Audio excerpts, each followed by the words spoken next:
Bienvenidos al episodio número 7 de No Negociable, todo lo que no te cuentan de la maternidad. Dos temas importantes. Episodio número 7, gracias. Súper rápido. Nos han aceptado 6 capítulos y ahora un tema que ha sido muy felicitado en las redes sociales, hablar de la maternidad. ¿Romantizamos la maternidad?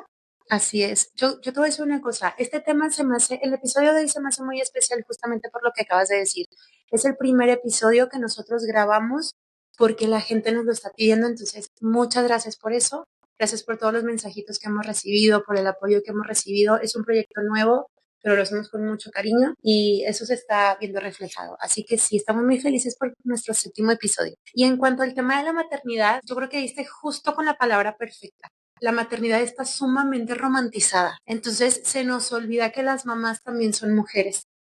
Y me gustaría mucho que en este episodio, no sé qué piensas tú, que lo podamos dividir como en la parte fuerte, en la parte dura de la maternidad y la parte bonita, pero también agregar al final la parte de los hijos, porque creo importante también agregar la visión que los hijos pueden llegar a tener con la maternidad porque luego también a veces, digo, yo no tengo hijos, pero veo mucho el tema en el consultorio y a veces también las mamás se exigen demasiado pensando que los hijos les están exigiendo demasiado y la verdad es que los hijos no piden demasiado. Y ahorita lo vamos a ver a continuación. Sí, coincido totalmente con lo que acabas de mencionar. De hecho, yo veo, al menos así me pasó a mí, a pesar de que sí mi hijo fue un hijo buscado, deseado, siempre me vi siendo mamá. Siempre en mis planes estuvo el ser mamá. Nunca pensé que sería la etapa más retadora de mi vida. Nunca pensé, porque nadie te lo cuenta en realidad. Todos hablan o hablamos, mejor dicho, de lo hermoso de ser madre, pero también debemos ser realistas. Ser madre duele, ser madre es doloroso, es un cambio, un salto de 360 grados en tu vida. Y no es negociable porque simplemente cuando eres mamá ya no hay vuelta atrás, Ya no se puede regresar. Ya no hay otra opción que te diga, ¿sabes qué? Mejor ahorita no. Y creo que debemos hablar más, sobre todo en las redes sociales, no ver toda la parte bonita que sí la tiene, es ver también lo duro que es ser mamá, o por lo menos ser mamá hoy en día. Lo retador que es. Y yo he vivido, no sé qué piensas tú, pero hay dos etapas de la maternidad. Y es lo que pensamos nosotros antes de convertirnos en madre y luego lo que pensamos después de ser madre. Porque somos muy duras con nosotros mismos. Somos mujeres que hasta el hecho de descansar un momento Te da culpa. Te da sentimiento. El salir sin tu hijo, al principio a mí me pasaba, me sentía como una mala madre, como que, bueno, ¿qué hago yo aquí tomando un café a lo mejor con mis amigas? ¿Qué hago yo en el cine con mi pareja y mi hijo bebé en casa? Yo sentía mucha culpa. Y algo que me pasa muchísimo, no sé si a lo mejor alguien te lo ha comentado en terapia. A veces estar en casa sin hacer nada, tienes como una alarma interna. Te paras inmediatamente a hacer algo porque tú sientes culpa de estar en tu casa un momento sentada, porque eres madre, porque eres ama de casa, porque eres esposa. Y a mí me pasa, no sé si tú has escuchado algo de esto. Claro, la culpa del descanso. Y esta parte es bien, bien interesante. Pero antes de hablar de la culpa como tal, me gustaría iniciar desde la raíz de la culpa en la maternidad. Y este punto es importante porque habla del vínculo, el vínculo que las mamás deben de tener con sus hijos recién nacidos. Esa es la primera culpa. Yo siento que esa es una de las primeras culpas, una de las primeras, porque yo creo que también durante el embarazo hay bastante culpa por si comes, si no comes, si descansas o si dejas de hacer, etcétera, ¿no? Pero la culpa del vínculo o de lo que se espera del vínculo, creo que es bien, bien interesante hablarlo. ¿Por qué? Porque la gente piensa que como tú llevas a tu bebé durante estos meses en el vientre, entonces tu bebé va a nacer y pues inmediatamente vas a sentir la conexión mágica y romántica. Y a veces sí pasa. Pero ¿qué pasa con las mamás que no sienten ese vínculo, que no sienten esa conexión? La culpa es horrible, porque entonces, y lo hemos llevado a terapia a tal punto donde incluso se puede llegar a manifestar bastante sintomatología de depresión postparto por culpa de este síntoma tan fuerte. Y sí me gustaría comenzar este episodio hablando precisamente de eso. Recordemos que tu vínculo con tu hijo es un vínculo y todos los vínculos se trabajan y se forman. No todos los vínculos son mágicos. O sea, esta parte de es que yo quería ser mamá, es que yo lo planeé, pero es que yo lo veo y no siento como que esta conexión. Tranquila, no eres la única que lo siente. A muchas mujeres les pasa, pero no se habla por culpa. Porque entonces la familia, los amigos, la sociedad espera que este vínculo sea completamente mágico. Y sí es mágico, pero lo estás creando. Entonces, date la oportunidad de irte enamorando poco a poco de la creación y la formación de este vínculo. ¿Qué piensas sobre esto? Totalmente de acuerdo y desde mi punto de vista cada vínculo es diferente. A mí me pasó, yo mi hijo y yo creo que estaba más enfocada en que no me salía la leche, no podía amamantar, yo había hecho un curso de lactancia materna y estaba tan enfocada en que no tengo que darle pecho, que no sentí el vínculo en un primer momento. Y ya desde ahí me empecé a sentir mal amada. Unos días, gracias a Dios, tuve siempre la ayuda de mi mamá. Y de repente llegó un día donde dije, no, ¿qué necesito? O sea, me puse como a pensar, ¿qué necesita mi bebé de mí?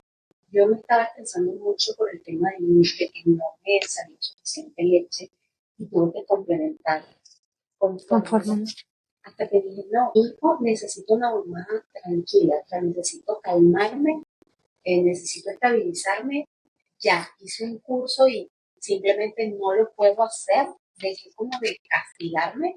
Bien. Pero pasó, yo estaba más enfocada en ese punto, que hice mi curso y el paso y esto no está funcionando, que realmente en darme cuenta de que ya era mamá, de que ya estaba ahí unos días conmigo y que tenía que seguir adelante, ¿no? Ese fue para mí el primer choque, o el primer reto. Es completamente natural que no sientas un vínculo al primer momento. No todos se enamoran de sus parejas a primera vista. Muchas veces puedes conocer a alguien y pasa un tiempo para que puedas sentir algo por esa persona. Es exactamente igual. Cada mamá y cada bebé es distinto. Y recordemos también algo bien importante, que las mujeres pasan por una transición también en donde durante todo el tiempo del embarazo hasta el nacimiento, ellas dejan de priorizarse. Entonces llega un punto donde no te puedes enojar, no te puedes preocupar, no llores mucho, no hagas esto, porque entonces todo le vas a transmitir al bebé. Entonces, ¿qué pasa? Siento que dentro de que se esfuerzan por de verdad disfrutar su embarazo, también está mucha esta restricción emocional. Entonces nace el bebé y ahora es como, a ver, tiempo, tengo que entender qué está pasando con mi nuevo rol, tengo que entender qué está pasando conmigo, mi cuerpo cambió, mi relación cambió, ahora tengo un bebé, tengo que mantenerlo comido, tranquilo, o sea, en buen estado. Creo que el nivel de estrés es completamente alto. Ojo, también recordemos que las emociones pueden coexistir y que tú te sientas cansada y un día quieras estar sin el bebé, no te hace ser una mala mamá. Te hace ser una mamá cansada que necesita tiempo para ella. Que es normal que cualquier debe tomarse un tiempo para él. Exacto. Mentalmente debemos tener ese descanso, debemos tener esa salida con amigas, esa salida con tu pareja.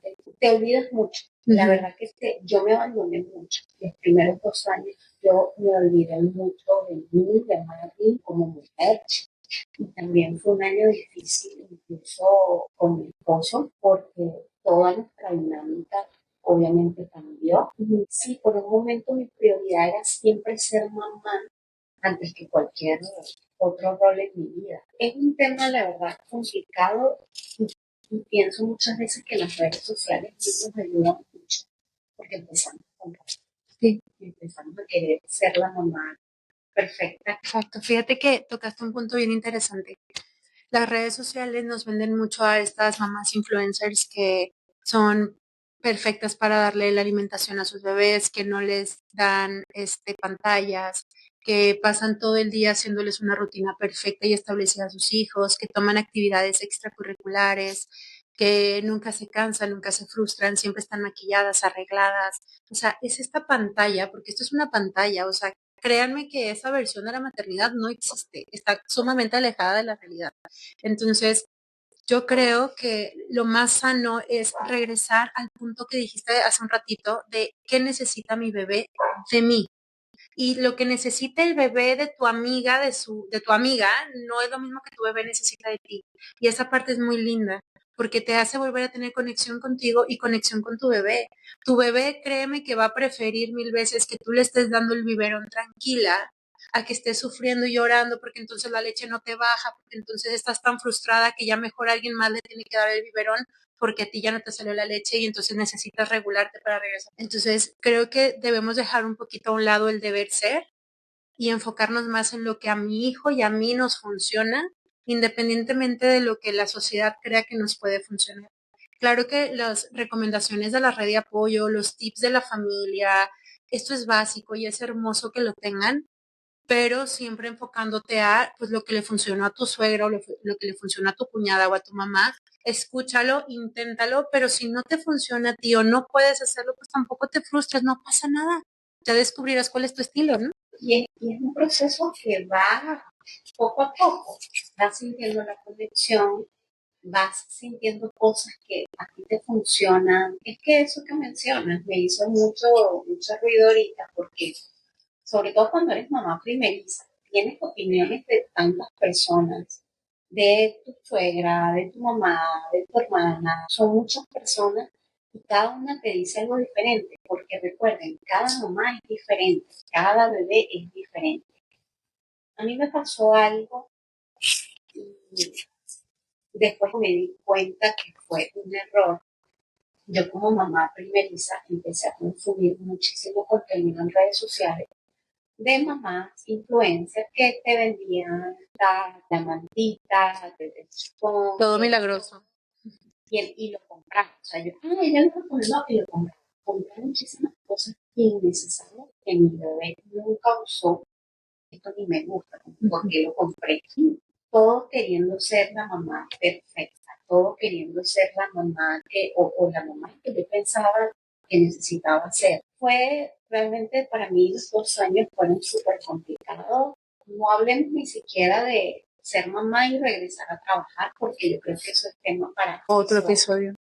También para mí fue un reto en ese momento cuando regresé a trabajar. Siempre he sentido culpa. Siempre hay una parte de mí que sigo trabajando en ello, porque cada vez que yo voy a la escuela de mi hijo y lo veo en un acto, lo veo en alguna presentación, yo lloro muchísimo, yo siento mucha culpa muchas veces de trabajar, de estar tanto tiempo fuera de casa, de que por esta distancia. Pero por otro lado, veo el desarrollo, no es porque sea mi hijo es un niño sumamente alegre, sumamente feliz. A cualquier habitación que él entre me irradia alegría y digo, wow, no lo estoy haciendo tan mal, ¿no? Pero es un sentimiento que es difícil que se te quite. Yo, como les digo, sigo trabajando en eso. No es fácil, pero con el tiempo te vas dando cuenta que realmente tu hijo necesita una mamá feliz, no necesita una mamá perfecta. Exacto. Diste justo con algo que me gusta mucho y es algo que trabajamos mucho en terapia. Recordemos que sigues siendo un ser humano y que como ser humano estás feliz, estás triste, estás enojado, estás frustrado, estás cansado y que tú tengas tu tiempo de regulación emocional, créeme que va a ayudar muchísimo más a tu hijo que tener una mamá perfecta que todo lo está haciendo bien y que cumple todos sus roles a la perfección. Recuerda que nadie te está exigiendo que seas perfecta, porque luego cambias y agregas otro rol a tu vida, porque recordemos que tú no dejas de trabajar, tú no dejas de ser hija, hermana, amiga, o sea, tus roles siguen intactos, agregaste un rol nuevo y todavía te estás exigiendo que ese rol nuevo sea perfecto y que todo esté perfectamente controlado. Entonces déjame decirte que es normal y natural que las mamás le hagan heridas emocionales a sus hijos, porque no siempre lo puedes prevenir. Y yo siempre les digo a las mamás con las que trabajo, me dicen, es que tengo mucha culpa, siento que soy una mala mamá. Y yo les digo, las malas mamás nunca se preocupan por saber si realmente son unas malas mamás. Entonces, este punto es importante, o sea, si te estás cuestionando tu maternidad, ¿eres una buena mamá? Porque estás buscando la manera en dar tu mejor versión a tu hijo, en intentar hacer las cosas bien. Entonces, creo que si nosotras mismas nos dejamos de presionar a nosotras mismas y al mismo tiempo dejamos de presionar a otras mamás, pues va a estar muy bien. ¿Cómo podemos dejar de presionarlas? Pues no opinemos, si estamos en un desayuno de amigas y una de ellas le da la tablet a su bebé, no opinemos sobre la tablet. Dejémosla tranquila. No se opinan del cuerpo de las personas y no se opinan de los hijos. Exactamente. Esas son dos reglas importantes. Necesitamos apagar los cursos de afuera para que puedas escuchar tu voz interna, porque dentro de ti está la mamá que tu hijo no es el hijo de la vecina, no es el hijo de tu hermana, no es el hijo de tu cuñado, es tu hijo, esa mamá que él necesita estar dentro de ti. Pero por favor, apaga el ruido de afuera, apaga el ruido de las redes sociales, de esta parte que tú mencionabas al principio, romantizada. Ahorita que comentaste lo de que nos sentimos malas madres, te voy a recordar unos años atrás. Mi hijo estuvo siempre en guardería y yo, como les dije, yo regresé a trabajar, me tomé 6 meses de pausa de mi trabajo y estuve con mi bebé 6 meses y ya luego regresé. Y recuerdo que fue un niño de guardería, una guardería preciosa. Gracias a Dios, tuve la suerte de contar con una guardería maravillosa. Y cuando mi hijo ya le tocaba entrar a primero de kinder, empieza esta búsqueda de la escuela perfecta. La escuela perfecta para mí era la que tuviera mejores comentarios, la que me quedara de paso, que no me desviara tanto la ruta, para no tener que levantar a mi hijo tan temprano, a lo mejor, no sé, tener cualquier precaución con temas de tráfico.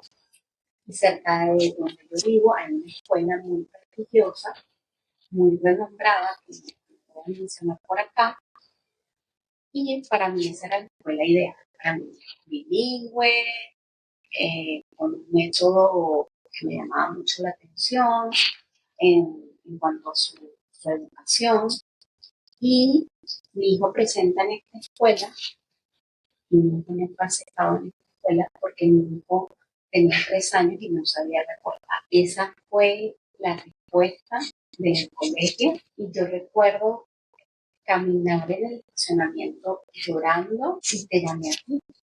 Y lo primero que te dije, yo soy una mala madre. Soy una mala madre porque mi hijo debería saber cortar, recortar, y no lo sabe y por eso, o sea, yo arruiné el futuro de mi hijo prácticamente. Yo me sentí de esa manera. Y bueno, después de mucho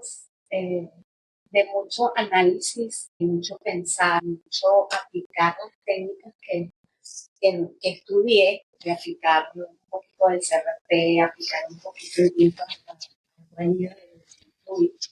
eh, entendí que realmente mi hijo necesitaba la escuela que fuera ideal para él, no ideal para mí, no ideal para mí poder dejarlo a tiempo, no ideal para mí para yo evitarme el tráfico, no ideal para mí porque estoy guau en una de las mejores escuelas de Monterrey, no.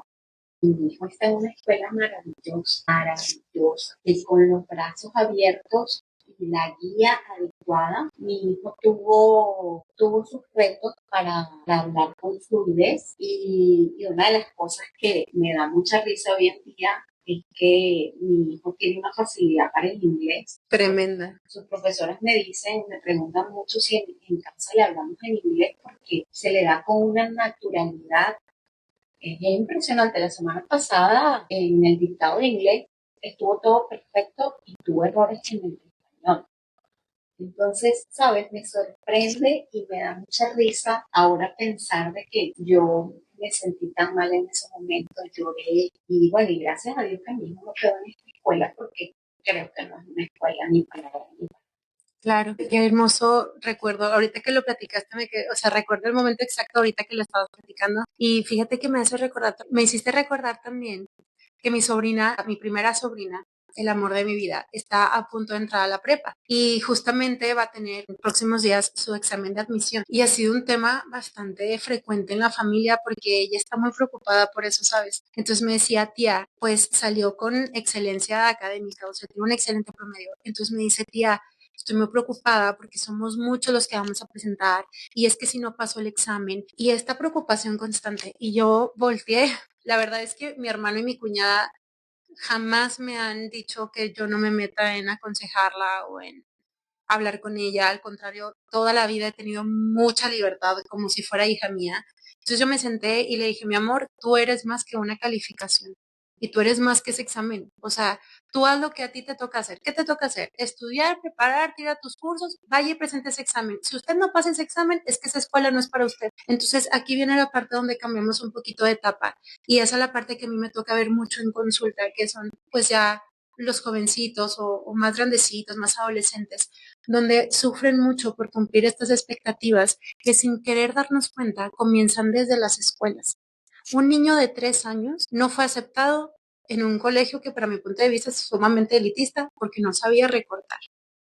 Entonces, yo entiendo que actualmente la educación se trabaja mucho por competencias, pero también creo que estamos descuidando mucho una parte fundamental, que es la cuestión emocional y la salud mental.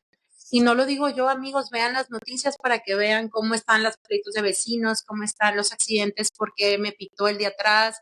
O sea, la salud mental de nuestra sociedad está sumamente afectada.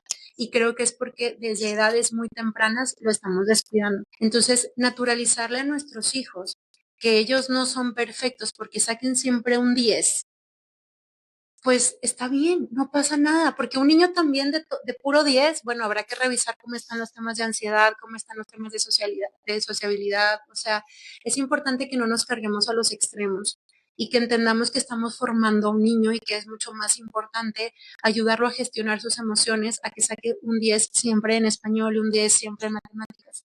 También recordemos que cada niño es diferente y que pues las habilidades de uno no van a ser las habilidades del otro, no comparemos a los hermanos. Eso también me gustaría mucho aprovechar para decirlo aquí, porque a lo mejor uno es muy inteligente o tiene mucha habilidad para la inteligencia matemática y a lo mejor el otro tiene más habilidad para la historia. Y está bien, yo no puedo pretender que el que es muy bueno para la historia me saque un 10 en matemáticas. Sí, y volvemos a lo mismo, cada niño, cada persona tiene habilidades diferentes, tiene dones diferentes incluso. Sí, definitivamente no podemos exigir ni comparar. Más allá de lo que tú mencionabas ahorita, de tener un hijo que saque siempre una excelente nota, de que sea el mejor de la clase, el mejor de la clase de fútbol, de básquet. Yo quiero un hijo que sea una buena persona. Y pienso que nosotros como papás debemos tratar de formar buenos seres humanos, porque hay mucha maldad en el mundo. A mí no me sirve de nada que mi hijo sea doctor, que no sé, se gradúe de Harvard con honores, si es un narcisista, si golpea a una mujer, si es una mala persona, si es malo con los animales. No me sirve de nada esa parte. Yo prefiero que mi hijo sea una buena persona, un buen ser humano. Eso es lo que a mí me llena de orgullo. Y fíjate que no es que esté peleada una buena nota con la felicidad de mi hijo. Si tu hijo saca buenas notas y le va muy bien, esa parte está excelente, pero no nos olvidemos de la cuestión emocional, de poderles brindar el que necesitas. Si te va mal en la escuela y te va mal en todas las materias, yo necesito enseñarte que tienes que ser responsable, cumplir con tus tareas, etcétera. Esa parte yo la entiendo, pero ¿qué está pasando en la vida de mi hijo para que todas las materias estén mal? Y esa parte a veces la descuidamos un poquito. ¿Será que se siente cómodo en la escuela? ¿Será que se siente escuchado? ¿Será que las cosas están bien aquí en casa? Recordemos que a veces nuestros hijos son síntomas. ¿A qué me refiero con esto? De repente mi hijo tuvo un cambio de conducta, ahora está muy agresivo, ahora llora, ya no quiere ir a la escuela. Escuchemos los síntomas, porque no siempre es una cuestión solamente de que la materia no le guste. Y aquí es donde venía la parte que yo decía al principio, hablemos también de lo que los hijos esperan de las madres. Recordemos que esto no es exclusivo de las madres, también de los padres, pero el capítulo de hoy es para las mamás. Pero yo escucho mucho esta parte de, ¿sabes qué? Yo a veces estoy mal emocionalmente y yo le quiero platicar a mis papás o le quiero platicar a mi mamá y existe una crítica. No, tú no deberías de estar llorando por esa muchacha. No, no, no, no llores por tonterías. Entonces, ¿qué hace el niño? Se lo calla. Estás invalidando. Exactamente. Entonces, ¿qué pasa? Yo hago este comentario y a las 2 semanitas el muchachito presenta matemáticas y me reprobó el examen. Pues sí, porque trae un duelo atorado que no pudo hablar con nadie porque le hicimos sentir que era tonto llorar por la muchachita de 14 años que le gustaba en la escuela, ¿verdad? Entonces, es importante esta parte de escuchemos qué te duele, qué te preocupa. Aunque a mí se me haga algo muy tonto, algo muy pequeño, pues para él no, porque ellos están viviendo estas pequeñas experiencias con las emociones. Ahorita yo les decía, a veces las mamás se exigen demasiado por creer que saben lo que sus hijos necesitan, pero recordemos que el vínculo también se transforma y las necesidades emocionales de mi hijo también se van a transformar. Tal vez de bebé él llena con abrazos, besos, juegos y tiempo de calidad, pero un adolescente no va a llenar solamente con abrazos y con besos. Un adolescente necesita ser escuchado, necesita ser entendido, necesita que no nos burlemos cuando algo malo les pasa. Necesitamos saber que a lo mejor si se están burlando de él por cómo se viste y él quiere cambiar de estilo, bueno, intentar apoyarlo un poquito con esa cuestión, ¿no? Entonces, yo sé que no existe un manual, pero yo creo que si trabajamos en quitarnos un poquito la culpa, en no exigirnos tanto a nosotras mismas, en cuidar y apapachar a las mamás que tengamos cerca, creo que eso va a ayudar mucho. O sea, que entre las mamás también hagamos con nuestras amigas, así que son mamás, una red de apoyo y recordarles que lo que están haciendo, sea lo que están haciendo, lo están haciendo bien. Y que si tienen un hijo adolescente y no lo supieron guiar así como perfectamente, tranquila, porque tampoco nadie te enseñó a tener un hijo adolescente y la adolescencia es sumamente retadora. Entonces, Yo trato muchas veces de hacerlo conmigo, de recordar cómo me sentía yo en ese momento, por traer a mi mente que me hubiera gustado a mí recibir. No es solo culpar a mis papás, porque creo que gracias a Dios tuve muy buenos papás. recordemos que nuestros padres hacen lo que pueden con las herramientas emocionales que tienen. Entonces también es complicado porque así como a nosotros no nos enseñan la cuestión de la maternidad, pues a ellos tampoco. Entonces, ¿cuál es el reto principal? Generar vínculos sanos con nuestros hijos, aprender a poner límites y también respetar cuando nuestros hijos nos pongan límites que ellos consideren sanos. Si yo como papá no considero que sea un límite sano el que mi hijo me está poniendo, entonces hablarlo, no imponernos, porque después siempre queremos imponernos y lo único que estamos haciendo es generar hijos que aprendan a obedecer, no hijos que aprendan a decir lo que piensan y lo que sienten.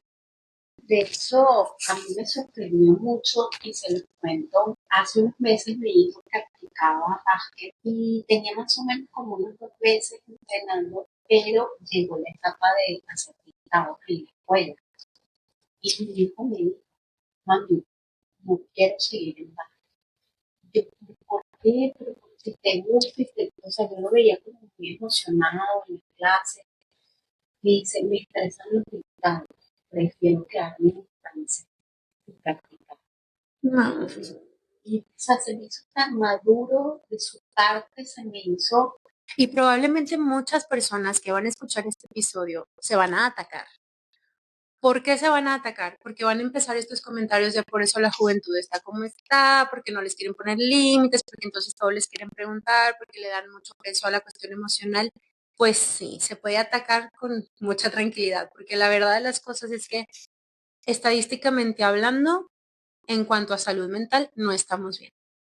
¿Y eso qué quiere decir? Que algo tiene que modificarse. Las generaciones no son las mismas, el estrés no es el mismo, la ansiedad no es la misma. Y tenemos una generación de mamás que se están permitiendo decir, oye, la maternidad no es tan hermosa como me habían dicho que es. Bueno, date la oportunidad de hablarlo con tus amigas. Y eso no quiere decir que tú no ames a tu hijo, tú lo amas, pero estás cansada, tu cuerpo cambió, la intimidad con tu pareja cambió, tu ropa ya no te queda igual, estás inflamada, o sea, tú estás viviendo un proceso que no tiene nada que ver con tu bebé. Es la maternidad, sí, pero no tiene nada que ver con tu bebé. Es que tú vuelvas a conectar contigo.